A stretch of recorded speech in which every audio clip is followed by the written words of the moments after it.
Hey everyone, welcome back to my channel. I'm Megan, and today I'm going to be discussing episode 6 of season 2 of the Buccaneers. I have no idea what is happening in the show right now. I feel like we're in a dream and we haven't even woke yet.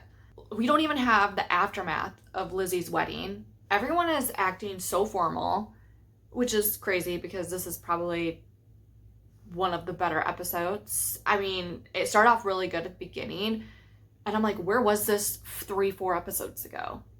Like now certain things matter to you. Like, it's just, I just don't understand what's the intent of this show, specifically this episode. I feel like I'm watching a horror or like a fantasy movie where these characters are under a spell and they have like no idea why they're acting the way that they do. Like, if there was any other type of mental episode, like, this was it.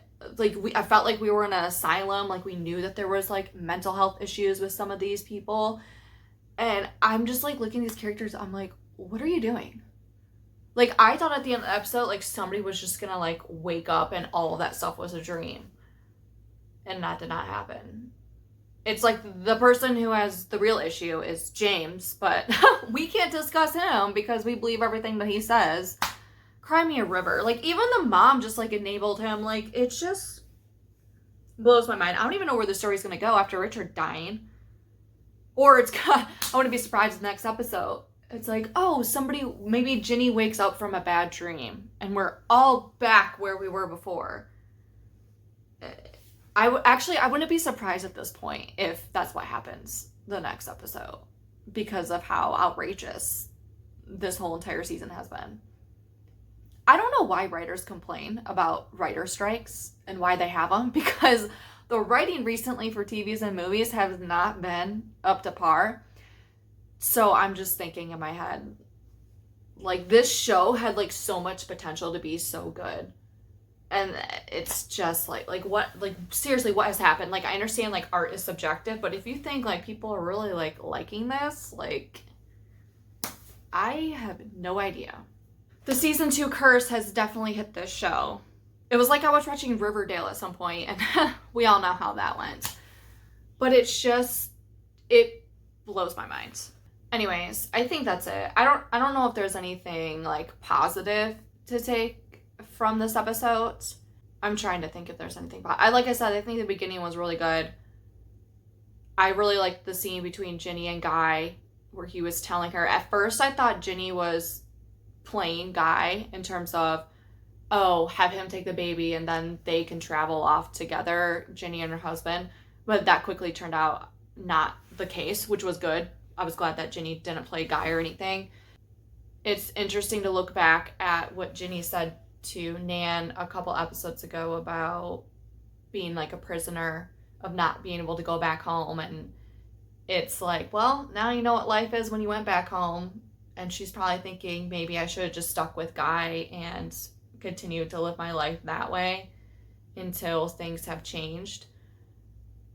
I think she's handling things way better than I think most people. I think she knows when she's being manipulated or not. I think, besides the moment of him like changing, but I think she just misses her home, and I think that's a valid thing.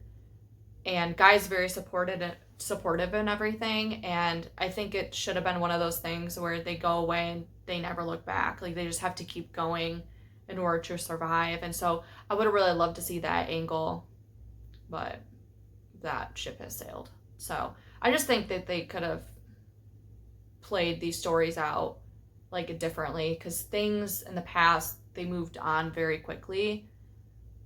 And I think I think they could have took it like no different than when immigrants came to America back then, where they left their families back in their home country and they just started their new life here. And with certain circumstances, you know, they left their family behind and they just have to move on and they can't think about the past like that.